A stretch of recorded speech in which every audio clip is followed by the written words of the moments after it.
Alright, we're filming. Okay, everybody, welcome to our April Happy Easter Town Hall, and just remind everybody about the videotape. Yes, we're videotaping for those in their room who may have issues with being recorded. You know, we are recording this for the greater community, so if you have any shyness at all, you're welcome to write your comments down and we can read them later, and we can answer your questions later if you would like. Right. Pledge allegiance.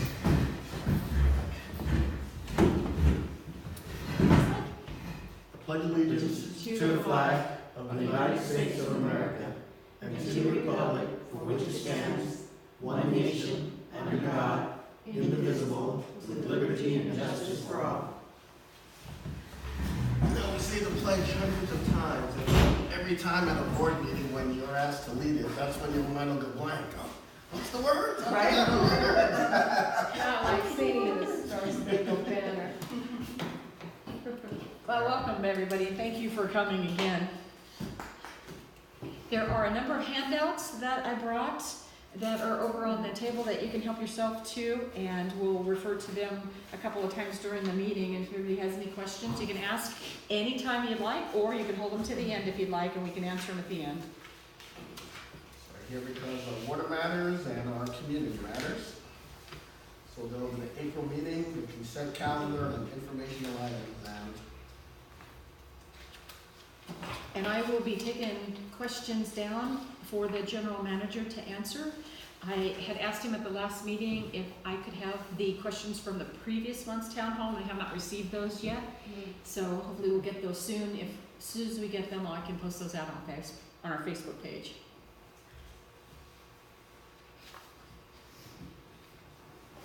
Basically, Okay. give me one to highlight from the consent calendar. Sure, highlights from the consent calendar from the last meeting. Let's see. There were a couple of comments that we always have on the financial reports. Just want to make sure that folks are aware that when you see a statement of cash balances, they do not yet reflect the $652,932 that the general manager intends to transfer over to Fund 43, which is our capital reserve fund, which is used for capital improvement projects. That's going to need board approval, so the board will know as soon as he's ready to transfer that money over. The end of month cash disbursement checks were accepted, and Mike may be able to speak to. You're spending quite a bit of time signing checks. Yep, I go over all the checks and I make sure that there's no errors, like we don't have a transcription of a zero somewhere where we're paying 180 versus 1800, something like that. And I go through each check and go through all of the papers with it, so I know everything that I'm signing. So if anybody has questions beforehand on checks, I can probably help you with any questions you have, because I go through them all. So. Okay. There was a supply and demand report that is a county required report. That was just a receive and file, so that was accepted. There was consideration for my attendance coming up to the CDSA legislative days. These are 2 days that are down in Sacramento, and the board did approve us to go to those. So if the other directors would like to attend as well, they would be willing to submit forms for reimbursement for their parking and their mileage. It's down at the Sacramento Convention Center, and they do have breakout sessions where we're actually going to be meeting with legislatures and some of the members of their staff, which is a great opportunity for us to be able to talk to them about our small water district, our special water district, and our needs here within the community. There was authorization for the letter supporting backfill funding for the Paradise Irrigation District. But we moved that off the consent calendar to regular business because of the legislative policy, because it has to do with that. So we can discuss that in the business. There was an approval to use the Lake Walton for the 2019 Georgetown Kids Fishing Derby Day. So that was accepted by all the board members. And then there was a declaration for projected water years as normal irrigation season beginning in April and ending in September. And it was nice to hear from staff member Hannah. I thought she did a great job. She went to great lengths to reach just about every irrigation person up here on the divide.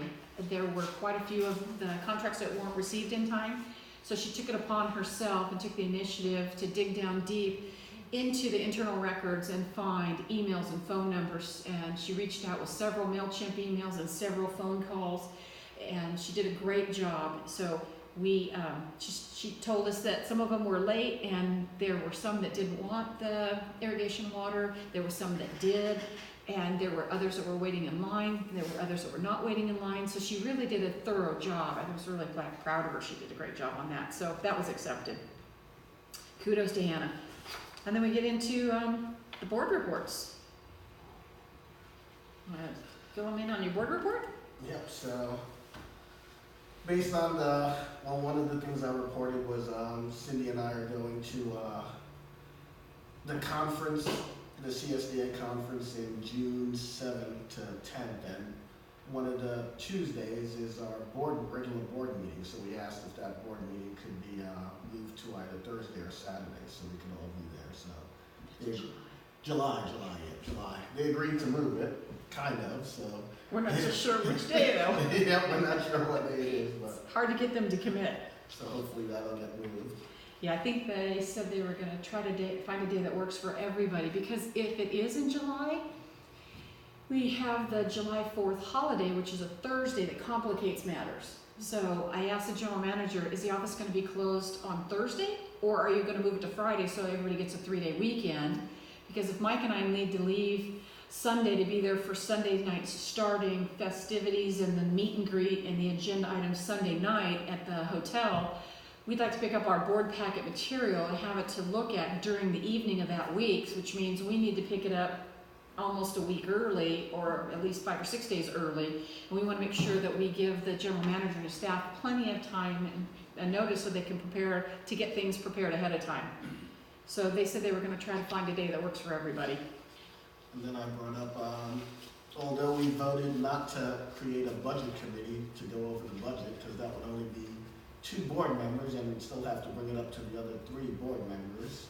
The plan was to have a budget workshop with all 5 board members to go over the budget, so I reminded the general manager that we would like to have a budget workshop before we can review and finalize the budget, so. Right. And then the legislative updates. Basically, in their own legislative policy, there's a whole advocacy process of procedures where they're supposed to bring the stuff, any legislation that they're thinking the district's gonna support, and bring us up to speed, go over all the details, and that still hasn't been done. So I asked them, and they're supposed to update once we make a position, so I asked them to update. So one of the things that Steve talked about was AB 1466, which is about surplus land, and it would require local agencies to have to offer the first right of refusal before selling or leasing land for affordable housing. So he brought that issue up. Then I asked Dane to talk about the SB 669 one, and he said there was no real movement on it yet, and basically I'll bring everybody up to speed on everything. So AB 217 was the Safe Drinking Water Act, and that was the one that was $1 per customer, that a tax that they wanted to do, and there was a whole bunch of questions like what happens if you have a district where you're already taxing for a low-income assistance plan, because it was also to go to low-income assistance, so would we be double taxed? And there was a whole bunch of problems with this, but the other problem is there's a whole bunch of places in California that don't have safe drinking water, that are getting water bottles shipped in and things like that. So, I mean, there is a need for it. Senator Garcia, he changed the bill, and it's now 50 cents per connection is what they want to do.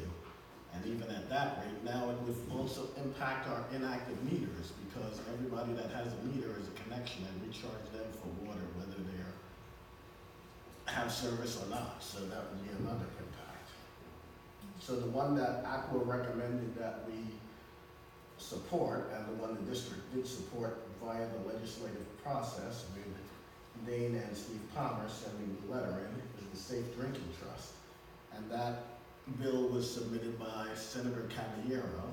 And this one kind of makes them setting aside any surplus money from a fiscal year to put into a trust fund to cover the safe drinking water. So this way we wouldn't be taxed additionally on that. That's one that most of the water districts support and would recommend. But this was never came up before us fully, so no one had any understanding of it. Right now we're in the bills. 669 is scheduled to be heard. It probably was by the Senate Environmental Quality Committee, and that was on April 10th. And the Assembly bill is now, that one is going through to the Assembly Appropriations Committee. So those two bills are moving forward. Okay. I'll bring you up to speed real quick on some of the things that I reported on. What's nice about the community and being transparent and accountable to the community members, and we appreciate all of their votes, is that Mike and I have the luxury of experiencing this trust factor where we're getting emails and phone calls, and we actually get cornered at the market and at the post office, feed store, everywhere we're out, and people are asking us questions, which is nice. It's nice that they're coming forward and they feel that it's safe enough to do that. We're not going to belittle them, we're not going to berate them, we're not going to call them names, we're not posting bad things on Facebook. So this trust factor has brought forth I get a lot of emails, I get a lot of questions, and I actually received some information, messengers on my Facebook page. One of them was that I received notices about from a lady who was drawing a bath for her daughter, and the water was very brown, and she wanted to know what was going on. And so I just responded back to her that they're flushing hydrants in her area, and if she would like to sign up for those notifications, she can do so on GPUD's website. And she was not even aware that those services are even happening in her neighborhood. So I reported the board on that. I also received copies of resumes from both Don Waltz and Steve Miller again. After the March board meeting, they still expressed an interest in volunteering for the Finance Committee, and they were actually voted on at this meeting last week. So they're now members of the Finance Committee. I also received a letter from a ratepayer who wished to remain anonymous. She was concerned about fears of retaliation. So I provided the handout. It's one of the handouts for today. It's just a one page. It's the one, I believe, that is saying, that says, can we just fix this, please? And so she's concerned again about the assets in the 218. And she'd like that list validated. I also received,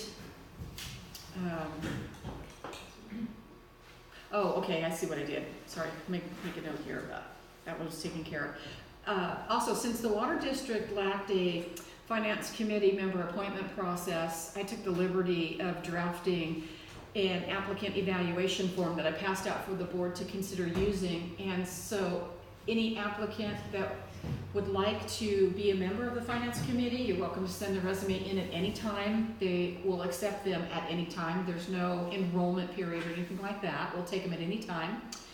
And since there is no appointment process, I came up with one that I thought that the board of directors may want to consider using that was based on skills, knowledge, abilities, and experience. So I handed that out. And then a couple other items I followed up with on the general manager regarding a couple emails that were received. And I forwarded those on to him. And he's addressing those directly. For example, I'm not sure why I get information from vendors, but they contact me and I just put them right in contact with the general manager directly, and then I step out of the picture. I don't know if you receive any of those as board members, but I just forward those on. So that's all I had to report on my board report. Can I ask about the nomination for candidates for the Finance Committee? Are there any minimum qualifications for a person to apply? Not currently, no. Anybody's open to apply. Is it your plan to try to change that? It would have to be up to the Finance Committee, I would think, if they got together, decided that they would like to develop minimum qualifications. The board may at some point get involved in that, but I would think it would be up to the finance committee. They may want to take it upon themselves. I think the I board mean, could, it's plus and minus. I mean, you wanna have at least a certain number of qualified people, or else the finance committee is not gonna work. But at the same time, as long as you have enough qualified, then it's good to get interested community members who wanna learn about the finances and how it works to be able to be on these committees as well. So it's one of those toss-up things, but if you have a bunch of people on that have no financial experience at all, then it's kind of an ineffective committee. Yeah. Correct. And Lori, were you thinking that the board might, yeah, a board, when they establish a committee, they can set requirements, and they could say something like, 2 of the members need to be, you know, CPA perhaps, and the others can be anything. I mean, you can choose and Okay. designate, and then you take applications based on that, okay, most definitely.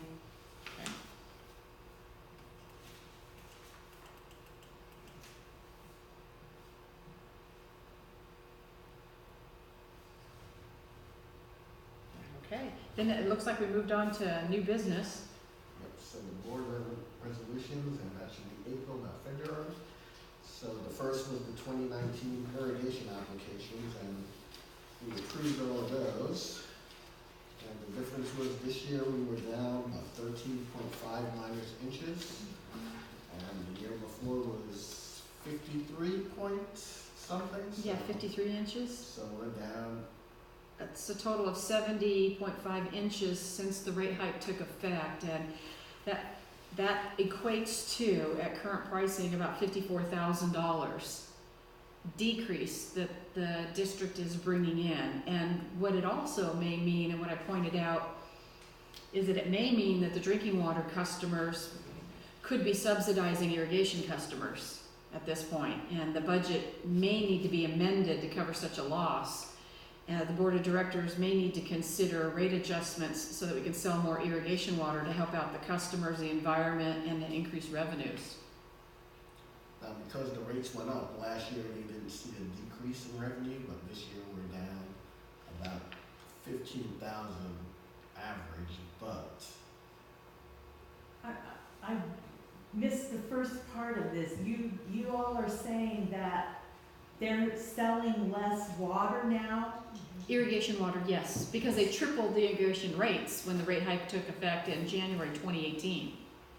So once the rates went up, people had to decrease the amount of minus inches they were getting. So the people that were getting the biggest were the ones that dropped the most. So people that were getting 30 and 25 minus inches, they dropped 10, 15 minus inches because right. they couldn't afford to pay that much money. Well, it Correct. seems logical that if they drop the rates back down, that would improve fire control and a lot of other issues here.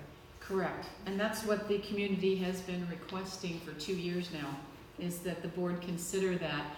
We also have heard from fire councils that there's not enough humidity without the fire breaks and the vineyards and the pastures being irrigated. There's not enough humidity, so we're becoming more and more of a tinderbox, and we were blessed with all these spring rains, and it's been great to have them. Yeah, I think it's eased a lot of fears, but 2 or 3 months ago, 6 months ago, everybody was worried about being the next paradise.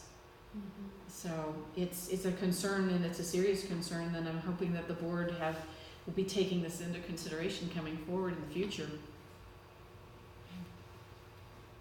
Yep. Okay, and then we got confirmation of the finance committee members. Steve Miller and Don Waltz were voted in on the finance committee appointment, so.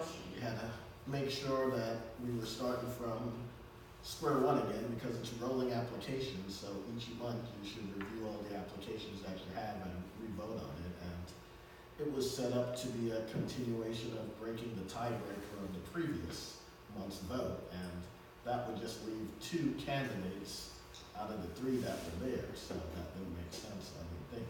Plus the tie was between 3 people and 1 person dropped out of the race, so all the people that voted for that person, their votes then don't count, so that didn't make sense. Do you happen to have, a counting of, how people voted on the board? who they voted for? I didn't make a note of that in It my was, notes. it was 3-2 for the ones we appointed. They got three, and, Each one got at least 3 votes. okay, and the one that wasn't appointed got 2 votes? And hopefully they're gonna have a finance committee meeting next week. Yeah, it's We're- scheduled for the 24th. Oh, Oh, they moved it to the 24th? Okay. And that's I knew there was supposed to cover- quite a few people. I think 3 of the members were gonna be out of town next week, so that's good that they moved it. that's That's at 2 supposed- o'clock at the Yeah, GPUD at the GPUD office? office, it's supposed to cover the budget, the financial software, any more offices that they wanna fill. Hopefully they will fill the secretary role, cause currently I'm the acting secretary since they don't have one. Oh, so yeah, that's gotta change, Just yeah. give me one less role, it's like, that would be great, so. Yeah. And I still encounter people who don't realize that those meetings are open to the public. Yep, so just let Good. people know There they should can. be some way to announce that so that, Well, it has to be, it goes into the papers, it has to be announced just like a regular board meeting, and it goes on all the post offices, but And you it- probably can post it everywhere, just like we do our town halls and Yeah. stuff. so that- Right, and they do people know. agendize it, so the agenda has to go out 72 hours before, and that's posted on the GPUD's website. So maybe people just aren't accessing the website. Maybe, yeah, that's another issue. do you know if the general manager's putting that information on the Facebook page? It shows up on the Facebook Facebook page. page too? Okay. Hmm. Posting flyers out would be good, like they do at the post office, all the They bulletin do. boards and. They post it on all the post offices, be and good. it goes into the papers, Mountain Democrat and the Gazette. Do they specifically say that the public can attend? It says public notice, so I'm not sure exactly what their Yeah, full thing that's- is, but we should just remind people that they're able to attend. Right, they're And like, encourage them to attend, especially Mhm. that one, because there's more interaction you could have at the finance committee meeting to delve into questions than you can at the board. right, right, and they are like the board meetings and our town halls are open public meetings. Everybody's welcome. Okay. And speaking of Communication. websites, so there was the communication and outreach contract, and that was one for public relations and trying to get communications out, and it was a little steep for our district with 4,000 customers, and they wanted to do stuff like Facebook ads at $750, and it's like, we don't have that many people engaging in Facebook already, that's an expense. So we try to see which pieces we like that we could use, so like the bi-monthly newsletter to go with the bill, that's something we could work with, so we were pretty much trying to get different pieces instead of the whole package, because the whole package was $48,000, and that was a little more than we need. So we Right. decided that we're gonna come back and give, each one's gonna put in this certain kind of items that they think we should focus on, and then get a new bid back after that. Right, I have here that the board director, the general manager develop a new scope and a new RFP, and he was gonna bring the RFP back to the board, which is a request for proposal, so that we could take a look at it before it was going out to bid. Because 48,000 is quite a bit of money for a very robust package, and we felt that the package was a little bit more than we needed at this point in time. And I noticed that some of the items in there I thought were a little pricey. There was newsletters to go out in the billings, but we only get 6 bills a year, and Yeah, so. it was scheduled for for monthly as opposed to bi-monthly, so. Correct, and so it was $7,700 for 12 newsletters. That seemed a bit expensive. So there was things in there too. They were gonna create a landing page for our website, they were gonna do videos, they were gonna get us out on social media. So it was a very robust package, but it just felt like it was a little too much for a small water district, a special water district with, roughly 4,000 customers. So we're gonna scale it down a bit, and we'll scale down the cost a bit too. And Things like how do we get more people on our emails, things like that kind of outreach is, more Correct. effective for us, so we can help communicate as opposed to a lot of the extra stuff that is not gonna reach a lot of people. Correct, and we still like the idea of taking the backside of our bill, which is blank real estate, and putting a newsletter on that, and getting that out, that could go out every month. So we could get information out. And we have 200 people on our email list. That's deplorable when we have 4,000 customers. We should have a better system to engage folks, to get them to opt in and give us their email so they get notifications.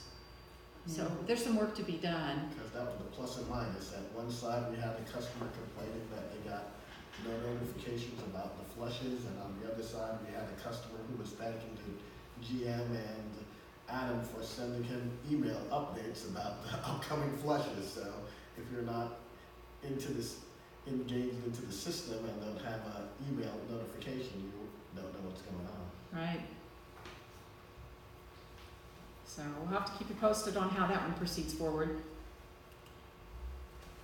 And the Aqua Conference, so that was the big thing. The JPIA is the insurance that all the board members get and covers us and a lot of things about the board. That was what Dave Sousa was the representative for, and then when no one was able to attend, I'm the alternate, so I'll go to the JPIA conference for us, and then I'll stay for the full Aqua Conference, and that's May 7th to 10th, so I was the only director that was able to go. A lot of the other directors, myself included, have conflicts, and so Director Saunders was nice enough to volunteer to go. And on the breakout sessions in the agenda, it looked like they had quite a few breakout sessions that are going to be helpful for Mike to be able to maybe to attend some of those and bring back the information to share with the board and the community.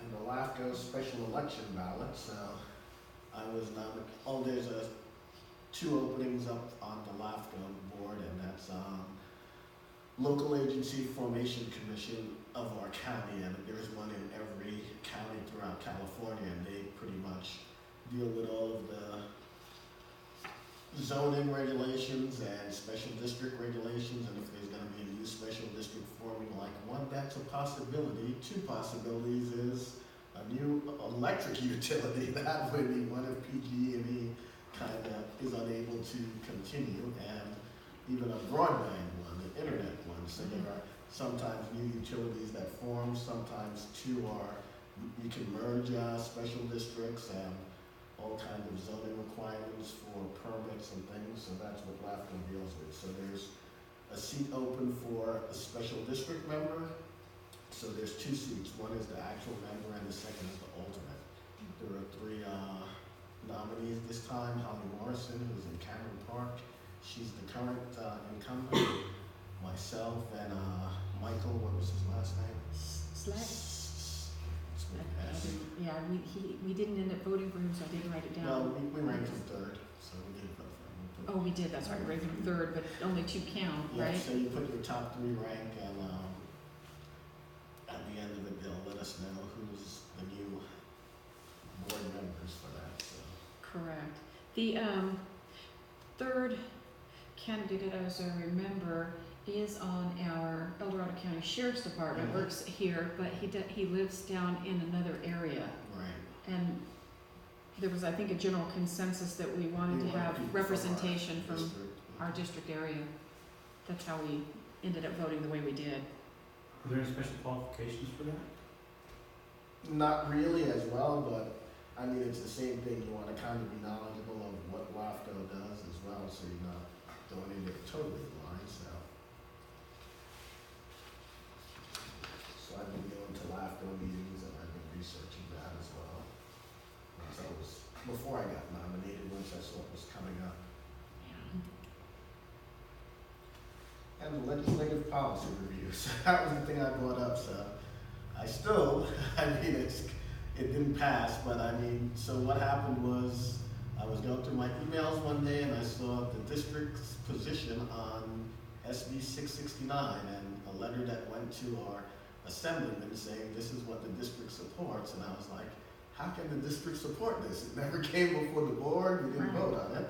So then our general manager sent me back this legislative policy that says there's a legislative liaison and him can do it in terms of timeliness. And I said, when was the vote? And he wasn't sure of the vote. So I was like, well, the timeliness wasn't really there, although it was going to hearings and stuff, but I mean, if everybody knows how long these votes take, once the bill's introduced, there's a long time before it's gonna be, actually voted on. So at what point do we wanna put our hats in the ring before, just bypassing the board? But, so I thought as a procedure, it should at least go before the board, so that was one of the things we discussed.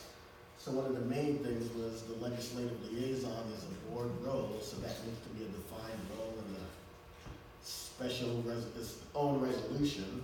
And just like all of the other roles, president, vice president, treasurer, it's a role we should vote on. So they agreed on that, and it will be a new resolution for it. But they didn't agree that we should have voted on it this year. And I'm like, it's the new board didn't get to vote on it, so that was not good. And then a lot of people weren't that engaged in legislation, so they felt fine the way it is, that let the people that know do it. So they voted not to even vote on changing the policy. So it will remain as is, where we'll get letters saying what our position is. Because they even brought up, if it's something going to our legislators, it has more impact when all the elected officials sign it. So, I mean, it should be something where every director signs it, not just the president and the general manager. And I also brought up the fact that in our legislative policy, it does state, in no case shall a member of district staff in the course of their professional role take or communicate a position which is contrary to an official position of the district.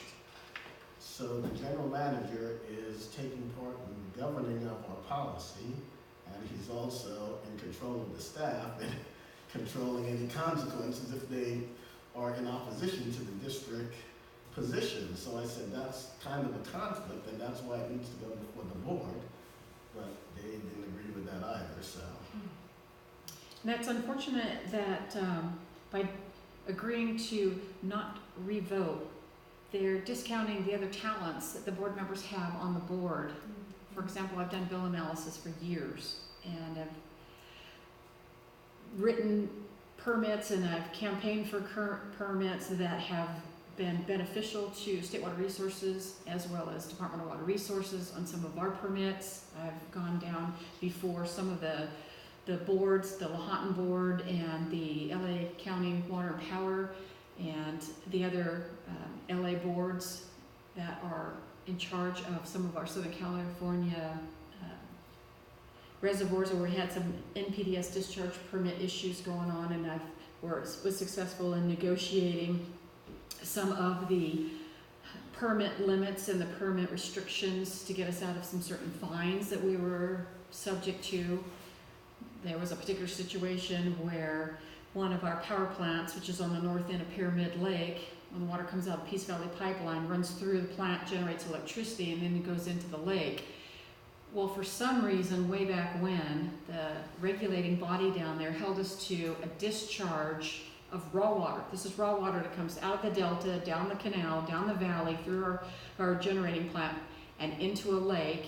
It cannot be treated by law, but they were holding us to a drinking water standard, which is treated water. So we kept getting these fines for something that was ludicrous, that we should not have even been held to. So I was able to successfully negotiate that and get us out of some of the fines. So I have an experience like that we could put forward in working on some of these other legislative issues, but that's not looked at this point in time with the decision that they made. So going forward, maybe things like that will change, and we can utilize some of the talents that others of us have on the board in more ways to help the community. And the other important part of having a vote was, board manual and policy says all board members are equal, that, no one should have more power over the other, and this way it lets us have the roles shared among all the board members. So right now, we have one board member that controls the agenda, that controls the appointment process of the finance committee, and controls the legislative positions we take. So these are things that should be split across board members. So that was one of the other benefits of the vote. And since that was a legislative policy, we moved the Paradise one to after it because it was another letter that was sent in support of the Paradise without coming to us first. So at least this way we pulled it so we could discuss it, even though we all support it. But basically, Paradise is now down to maybe 100 customers out of their 10,000, and they don't have drinking water, and there is no way for them to be able to support their funding coming in. So they've asked the state if they could give them $28 million in back funding to cover their irrigation district for the next 3 years, so they can keep the water and get it going for when they do decide to rebuild that the water infrastructure and stuff will be in place. Right. So we all agreed to that because we would want them to do it for us if we were in a particular similar situation. And you know, Paradise was, like I said, 10,000 customers, and now they're down to just a few, but yet they still have staff. And the staff need to be paid, and the staff need to make that good, clean drinking water for those customers they still have. So they have overhead costs. And while the town decides what they're gonna do about rebuilding, they also have all the contamination issues. For example, they had meters much like ours, and components in them were plastic. So the water, they have to change out those meters because They burned all the plastic that went into the water. so it contaminated their entire system. So they have contamination. So all kinds of extra issues that they're dealing with right now, and so they really need the funding to help them out. So that was something that we were definitely willing to do. Okay, and then the last one was a closeout of the assessment district. District closeout, yep. Assessment district closeout, this was an interesting discussion. We did accept it eventually, but there was some discussion because Mike and I noticed that some of the numbers didn't really add up. We had some questions. For example, there's a total of $66,915 for the community service district closeouts. And what this money is way back when money was set aside, say for example here in Garden Valley Community Service District was set up. They put in the pipes, they put in the hydrants, they put in the infrastructure that they needed to with a certain chunk of change that was set aside to do that work. Once that work was finished, that money the residual money just sat in this pot. And it was not unencumbered and re-encumbered to another project for a long time. So there were several of these projects like that. I think there was a total of 7 of them. So they had a company called NBS come in and do our closeout analysis for us. And they made some suggestions. And they suggested that what we do is we take this $66,000, which is a total accumulation of the residual pots from these 7 different accounts, close all those community service districts out, and then roll it over into the Water Fund 10. But what Mike and I noticed is that in one of the notations in the staff report was that most of it was cash, one was a bond. Most of those cash obligations were fulfilled. The bond obligation was fulfilled, so that worked out. There was one fund that was missing about $7,800, and the NBS said the money was there, but now it's not there, and nobody can account for it. So we had some questions about that. We also had some questions about an error that was in the contract. The NBS closeout fees to do this work for us said in the contract that it was $30,000, but yet somehow there was a typo communicated to the water district that it was only $13,000. So some negotiations happened between the general manager and NBS, and they decided that it would be $26,550.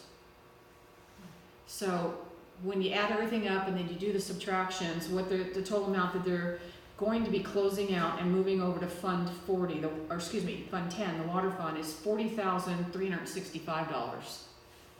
So quite a bit of difference we're paying in fees compared to what we thought we would be paying. I mean, we thought we'd be paying 13, we're paying 26, that's twice as much. And we're still missing $7,700, we can't figure out where that is. So what I suggested to the general manager is, since this money was coming from projects, it should go into a designated fund for projects. It should go into Fund 43, our capital reserves. And he said that could be done when he does the budget. So it'll be something that we're going to be looking forward to, is to see if he's going to move it from Fund 10 to capital reserves and dedicate it for some projects that he's got earmarked to be done hopefully this year in his capital improvement plan. If it goes into Fund 43, in order to take money out, he'll need board approval. So it'll give the board a little bit more oversight into how the money is being spent. The general manager made a comment that the Water Fund 10 is his rainy day fund. And there's no accountability since that's an open fund. No accountability by the board anyway. So all the more reason that Mike and I are particularly interested in putting together a very capable finance committee that can support the general manager in some of his budget development and his ongoing finance and money moving around to get projects done kind of work. And that was it on that. And board comments, the general manager did respond to my email with my list of all the agenda items and said none of those could be done in this fiscal year, so we will bring out, well, our fiscal year ends in July, so hopefully that gives us some time to get some on. Did he give you a reason why by any chance? He said staff, time, and support. Okay. But some of the big issues like the calendar roadmap, I mean, that's a thing that, even though he puts it on, it's something the board should do every December, because there are things that need to be on it in terms of, this is when the budget review is, and a budget review shouldn't show up that hasn't gone to the finance committee, so it needs to be built in. If the budget review is gonna be in March, then in February's financial committee meeting, they should be reviewing that review before it comes to us, so a lot of that stuff needs to be built in. Specifically elections, like legislative liaison and things like that, a timeline to say when we should have the workshops. We know the fiscal year budget is due here, we should have so many before that and things like that. And I also brought up the fact that there's a timetable that you have to follow for a 218 process, and the ALT zone is a 218, so we need to have that timetable of meetings updated. So I talked about the revision to Board Policy 4040, the duties of the president. Oh, no, excuse me, I didn't talk about this. That's a knot right there. We didn't have time, but I did provide a handout. I provided the handout today. I did follow up with an email to the general manager and to the board president and let them know that this is my intention, but we ran out of time, but they have a copy of it and they're reviewing it now. I talked about the inactive meter customer phone call that I received a phone call from an inactive meter customer who said that they have been here for a very long time and they had previous discussions with previous board members and the general manager while the previous board was in session, and he got nowhere. So he was reaching out again to the new board and the same general manager, and so I talked to him, I heard his concerns, and he's just absolutely appalled that the pipe comes up the road anyway to the other customers. He has an inactive meter, he's taking no meter on the other side of that, no service at all, but he's being charged. And he's never been charged before, and he said it makes no sense. The only way he can not get charged is if he takes the meter out. I suggested he take the meter out. And he said, it used to make no difference whether the meter was there or not. I never got charged, and I'm not taking water, so I shouldn't be charged. And nothing's really changed. And I said, except the new policies that were established when the new rates went into effect. And he said, it makes no sense to him. That the water has to be there for the other customers on the road. So there's an obligation for the water district to provide those customers with service. The water has to be in that pipe anyway, so why should he have to pay for it if he's not taking service? And I explained to him that the general manager's philosophy is that he could take water and the service has to be there if he could and would take service. So that means under the new philosophy, he needs to be charged for it. And he thinks that's just ludicrous. So he, again, is asking for an inactive meter policy to write the district's policy down so he has something to refer back to, which makes sense. We should have an inactive meter policy. It's been something I've been asking for since the rate hike took effect a year and a half ago, 2 years ago almost. Yeah. And we should have that. So I brought that up again. That was our agenda item when I used to put it up. That was every month we had that as one of the agenda items I asked for. And one of the things about it is that we also found out in our meetings is this is the whole point of the transparency with the 218. I've never heard that anywhere, that the fixed rate is going to be based on all meters, whether they're active or not. That was never brought up at all as the 218 process, but apparently it's built into the 218 to cover the fixed fees. So I also let the board know about the emails and the Facebook Messenger that I got about the fire hydrant flushing, because when I talked to the individual, she said, why can't they just give us 2,000 cubic feet free so that when they're in our area and they're flushing, we can flush our lines, which is what they suggest that we do, and we don't have to pay for it. So I brought that forward and asked, and of course I didn't get an answer. I let them know about the concerned ratepayers email, lacking the funding for infrastructure. And I said that the board should develop a resolution to commit any assessment district closeout monies and any budget carryover monies to the capital reserve fund. That just seems a no-brainer. And I asked if the water district had a resolution for the process of policy creation and annual review, and the answer was no. So I suggested that they the board develop a board policy committee to conduct annual reviews, and make recommendations on policy updates. And I don't know if that will go anywhere. I hope it does.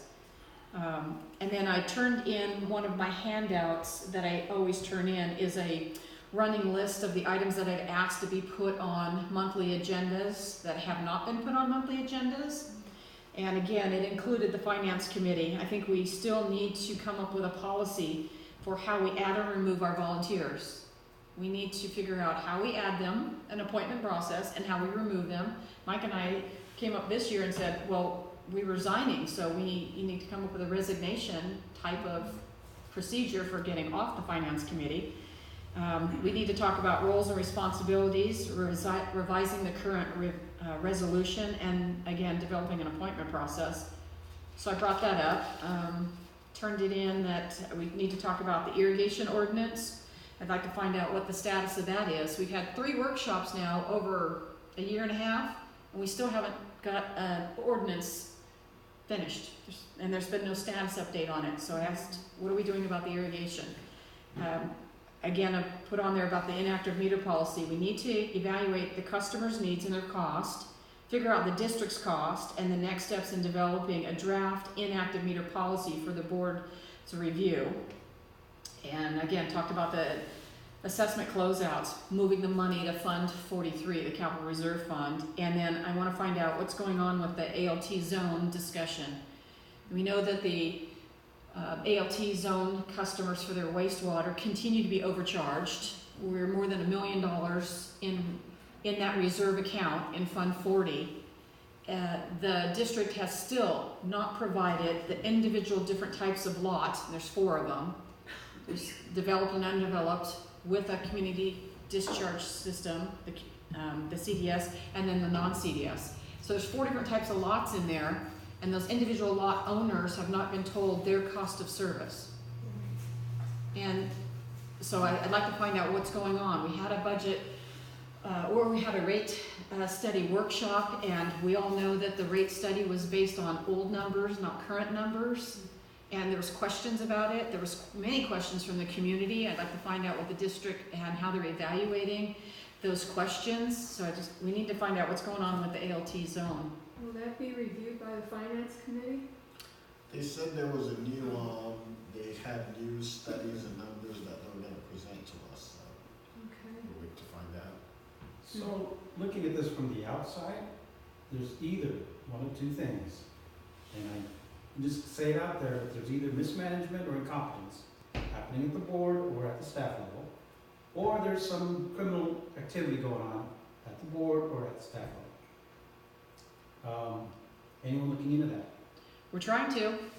What Mike and I are trying to do is get these items on the agenda so we can talk about them. But when we've got one member who's controlling the agenda and we keep putting in these requests month after month after month, and they don't show up on the agendas month after month after month, I think the trail becomes obvious. We're trying. It looks like you established it. What's the next step? Next step is to ask the general manager and the board president to evaluate the changes that I suggested in the board No, policy, I'm sorry, I just didn't so we mean to can. interrupt, but I mean outside of the agency. Outside of the board, outside of the staff, what are your next steps? Because if it's not happening, it's not gonna happen. If it hasn't happened yet, it doesn't look like it's gonna happen ever. That's a very good point.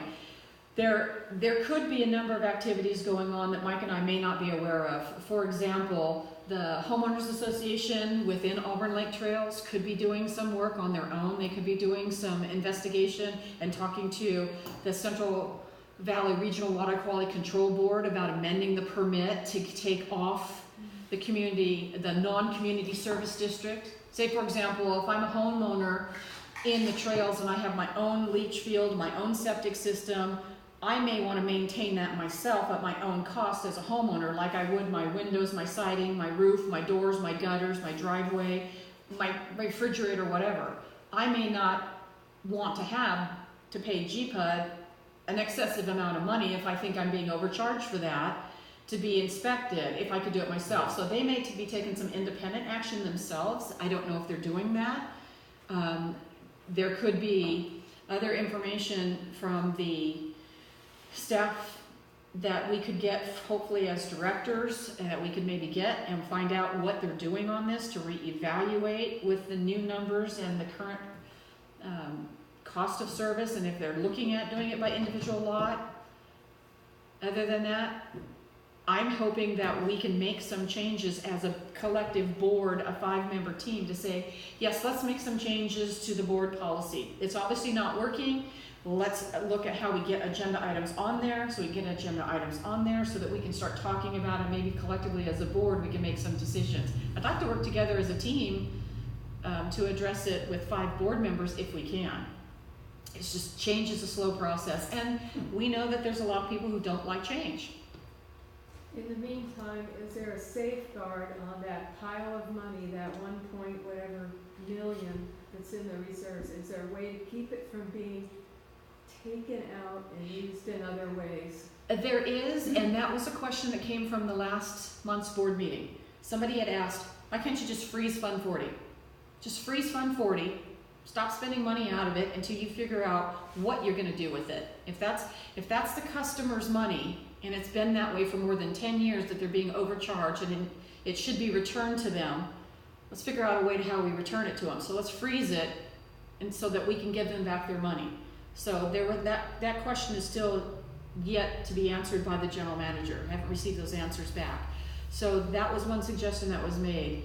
Another suggestion that was made was figure out the cost of service per the lots Yeah, and reduce our rates to that and stop overcharging us. but they still owe us back. They still need to credit us back for the overpayments, depending on how long each homeowner has lived there. Correct. I do know that there's some outside work from an individual in the trails, and they are working on trying to determine, based on their internal records through their POA, their homeowners association, who lived there when and for how long, so they can determine if money is returned, does it get returned to the right person? Because we can't just take it and divide it by 1,000 lots and say, No. okay, here's your money back, because that's not fair. If somebody moved in 5 years ago or 2 years ago, but yet they're getting back money that should have gone to somebody for the last 10 years. So there's a lot of complications with this issue, and that's probably why it's taken a while for the staff to put together their information numbers to get it back before the board.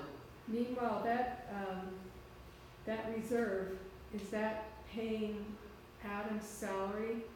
It's the fund account for the zone, so I mean, it's So it just like the water comes out fund of for there. the general, it's the general fund for ALT, so. Correct, so that there is labor coming out of that. There's also expenses coming out of that if they have to fix a pipe or inspect a vault or do some repair work. So there are expenditures coming out of there as well as labor. But it is, there is a safeguard to keep it from being transferred to something else Yes, outside of ALT. it's specific for the ALT zone. Each fund is specific for either the zone, the CDS, and the non-CDS, because there's 3 funds. Okay.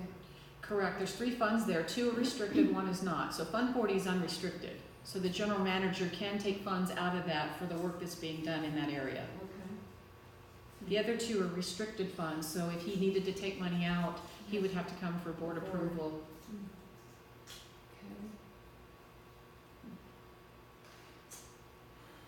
So that's basically it in a nutshell for the April's board meeting. And now what we'd like to do is talk about the capital improvement projects. One of the handouts I provided today was a screenshot of the page out of the current general manager's capital improvement plan. And he's got some projects listed there. And that is just to be a place to start to maybe generate some ideas of the projects, so you'll have an idea of what he's looking at accomplishing and where the funds, how much the funds are, and where the funds are coming from. And if you have other questions or concerns about projects that you thought might be going on or were slated to happen one of these days within the district, we'd certainly like to hear about it. So basically what happens when we do the budget each year is, so let's say we have, this is the entire budget. So what they'll do is they'll take out the operating expenses, the maintenance, the repairs, the labor, all of that will go in as our fixed cost to the budget. Then there'll be those budget item requests like the tractors, trucks, extractors, and other things, and that'll be put into the budget. Any other items that we approve, such as the communications outreach, any programs, anything like that, that will all be put into the budget. Your legal charges, all of our consultant fees, all of that will be kind of budgeted out, and that'll set our budget for the fiscal year. Then on top of that, we have our reserves, and we build that into the capital replacement program. And what that is that gives us our goals of which assets we want to pretty much focus on during the upcoming year to try and make sure we fix and replace. And ideally, you have a 5-year plan, and we try and see how many of these items we can, deal with over the 5 years. And that's the whole point of having our reserves, where we have, this is our 5-year plan, this is the amount we want to keep reserves so we can keep working on these projects. So we have money set aside in the reserves for the capital improvement projects. So basically, we're going to be deciding what projects we should focus on. So just to give you an idea of some of the things that are important is our main ditch reliability. So we have a single source and supply coming from Stumpy Meadow down to the district, and that's the main ditch. So if anything happens with that main ditch, nobody gets water. So that's one of the things we want to consider. And we did have that smart water grant which came up, and one of the problems with that was, well, one, we had a week to decide if we were going to do this grant, and it wasn't 600,000, it was 1.something million, 50-50, and then over the 3 years it was close to 500,000-600,000 a year we would have been paying per year, not just a one-time fee. But the other problem we brought up was it was about piping the ditch. We have never talked about piping the ditch. Right. This is something you need to bring up to the public. Not only that also includes CEQA and an environmental investigation research, so you need that EIR as well. So the cost at the front end is going to be huge, but it's also the investment on the long side is which is going to be better over the long term. Gun-hiding the ditch, or if we have it piped where we know that, all right, that pipe is going to be a little more, over the long term, it's going to be more secure, and we're going to know that we have a solid source of water where we're not worrying about blowing out certain areas over time. But that's something that has to be brought up by the community and decided which direction you want to go in. Correct, and there was not time within a week to do all this work. So it wasn't very well thought out and planned out on the onset. And there's no way that the board was going to just jump right in and okay this, especially since many of us on the board are concerned about being down $210,000 this year in revenue with the rate increase freeze. And we just found that we were down even an additional 14,000 again, based on the loss of the irrigation sales for the miners' inches.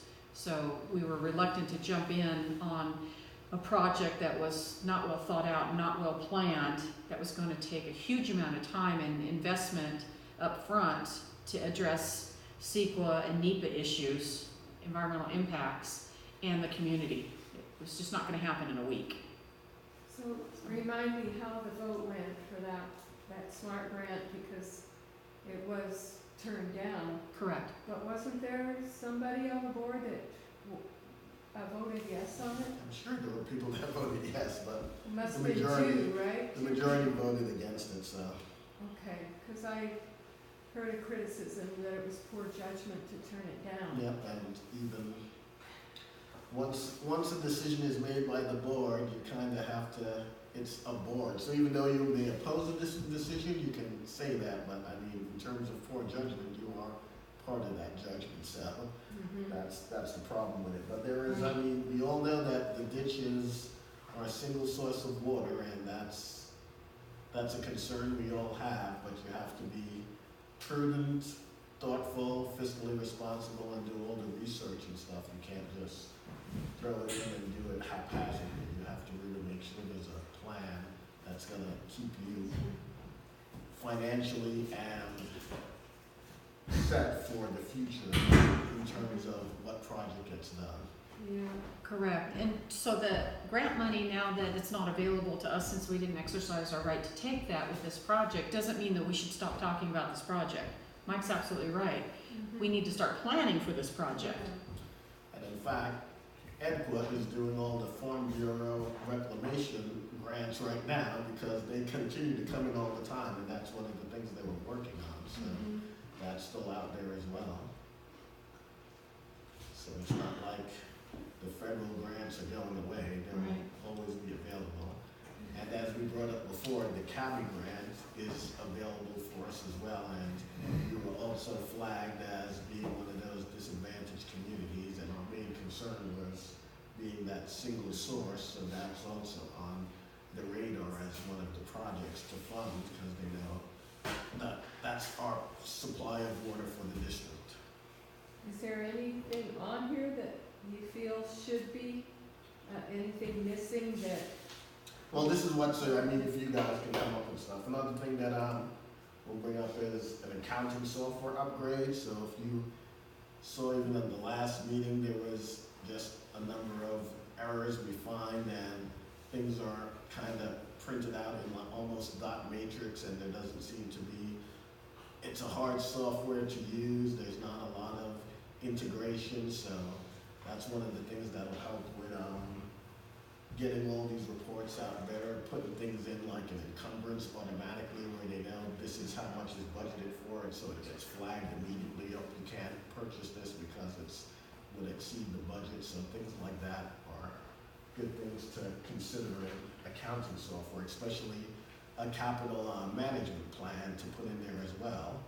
Whereas that was one of the big concerns with the 218. So if we can start working on our assets now and putting the whole plan in, then this also helps with your capital replacement program, and it's all built in, so you know these are the assets, these are how long they should last. You can follow them. Oh wow, we repaired this pipeline 6 times this year, maybe this needs to be moved up into the next thing we need to replace. So Mhm. those are things Are you that guys looking at a software? Yes. there's 2 on the bid, so that'll be coming up. Yeah, we just did vendor presentations. Mike and I attended with the staff and the general manager from 2 different companies. Both of the applications were very robust, truly generational databases and integrated, very nice pieces of software that had a lot of real good functionality. The only problem is it's outside of the budgeted amount that the general manager had budgeted. He had budgeted $20,000 for document management and $60,000 for the software, and both of these bids came in at about $110,000 plus annual fees for licensing and support every year on top of that, and some of those were as much as $20,000. 56,000 was one. And the So- big per month, the problem with that also is our area. So it would have been cloud solutions or 30,000, so it's much 70,000 less, but because we have no internet out here, we have to go with a server base, which increases the amount of cost, and since it's not being shared in their database, we have to be able to maintain it, and that increases the cost of the maintenance and fees and all of that. And the training. The episode goes from like 1,800 from up to 18,000, so it's a big cost. It's a big cost, and it's cost for training. It's also cost for hardware. We need to make sure that when we move up to an application like this, that the hardware is sufficient to support the application. We've all, I'm sure, run into that situation at home on our home computers where we get new software that comes out, but yet now your hardware is obsolete. So there's going to be additional concerns that the general manager will have to address when it comes to hardware. So these are things I'll be bringing up to make sure they go over at the finance committee. Correct, and I suggested that the general manager consider taking this project for moving up to this, a robust system like this and add it to his capital improvement plan, where he can budget for it over the next 1 to 2 to 3 years, and then maybe 3 years from now we can afford it. Thanks, Rick. And then the meter replacements, we all know smart meters is probably the way to go, and it'll also save time. Right now we have staff where 2 staff are going, 1 person is opening up the meter and reading the numbers to the person in the truck, and then they bring that back, and then we have just binders and binders of handwritten meter numbers, and so it's a long process, and it takes about 2 weeks to go through the district's meters, so that's also will help with a concern when we have this meter replacement where it's a smart meter system. When the rates change from December to January, people aren't being charged at the newer rate earlier because they can't read it beforehand in a certain amount of time, so that will also help with that as well. So is this something we have to get a loan for? these are all, so the way capital improvement projects work is either you can get a loan for it, you can get a grant for it, so it all depends on, or just take it out of the reserves if you have enough. So all of these projects are meant to be done without raising the rates. Okay. So this is based off of your reserves or getting loans. And that's why this plan goes out 5 years. So for example, the tank lining, if you take the tank lining, there were some tank linings that were done last year. There's a couple of tank linings that are going to take place this year. There'll be tank linings that take place next year. So they're a phased project over a number of years so that you can get the work done with the limited amount of staff and time that you have, as well as the limited amount of funds that you have. So what we'll do is we'll take the time now to kind of work groups, so that's why you have the papers and pens, and you guys can work together to brainstorm at any ideals that you would like to see, any projects that you know that might need to be replaced or repaired in your area, and things to add that we can bring back to the general manager as things to think of when we look at our next capital improvement projects. So we can stop the tape now. Yeah, we can do that, and then before we stop the tape, we'll just remind folks that our, let's see, I brought it, let me find the right handout here, do I have it with me? Just wanted to let you know about the next meeting coming up for our board meeting. Next board meeting is May 14th, and I believe the weekend after that is our next town hall. I'm trying to remember, I believe we're back up in Georgetown next month? Yep, I think it's the Iowa Hall, so we're back up in So Georgetown. that'll be our Memorial Day Town Hall. We should have a barbecue. We could. What day is it? Before you turn it off, is there a difference between the canal lining and the tank recoating? Is that different? Yes. All right, I want to make sure. So the You canal said is, it's tank lining, is that the same type? Is tank coating, Okay. yeah, they just really go in, they will reduce the water, take the water out of a storage tank, and then they'll go in and just recoat it. It's not only cathodic protection, but it's corrosion protection. Corrosion, So they'll just repaint the tanks and they'll check all the fittings and the seals, retrofit everything that they need to, and then fill the tank back up with water. whereas the canals are pretty much so Stumpy Meadow, our lake, the reservoir, it goes down to our system, it's gravity fed, and pretty much it's by canals, they call it canals, they're basically ditches. So ditches everywhere, and then as it gets past the Kelsey, well, the Walton area, then that's when some of it goes into pipes. So we have pipes going from there onward, and a lot of stuff still goes in ditches. So we have ditches and pipes throughout. So we have 70 miles of infrastructure that we have to deal with, so. What kind of lining is that? What do you say? So when we do It's lining, it's called gunite, and it's like a mix of cement and, Diatomaceous earth Okay. and it's basically similar to like a concrete type product where they spray it in. and I'll come around and show you some pictures of the unlined and the lined. Oh, I thought you had something about that. After. Oh, wow. All right. Great. So Well, when the finance committee looks at this, what are they looking for? They will probably be looking at, can we fund it, basically? How are we gonna fit it in? The things that I always remind, even when I was on the finance committee, is what should be our reserve point be at? How much should we take out every year? So if we have 3 million set aside in reserve, what is the max we take out in a year? So do we set it at 1 million, 1.5? So we know how we're replenishing it, because you don't wanna just take out all 3 million and be back to square one the next year. We're putting into reserves, so. So the reserves, are they invested somehow so that they're making interest and making money? they're sitting in bank accounts. And does the finance committee look at that? No, No. so that's actually one of the new requirements that comes up where the board has to look at where they keep the money. That's one of the new, government requirements where we'll have to discuss bonds and all of that stuff. Okay. But the finance committee can discuss with the general manager caps on each individual reserve account, like what a cap should be, so that if money is piling up and piling up and piling up, and you don't put a cap on it, you could put those monies in different funds that might need a little bit. So there's quite a bit of review and some cost sharing and some reserve sharing, unencumbered or re-encumbered, take money out, put it in another one, kind of discussions that the finance committee members can have with the general manager, kind of help plan for what monies go into what reserve fund when and why, so that there is money in the reserves to meet the capital improvement projects or in his capital improvement plan, and his capital improvement plan is reasonable and the reserve accounts are sustainable.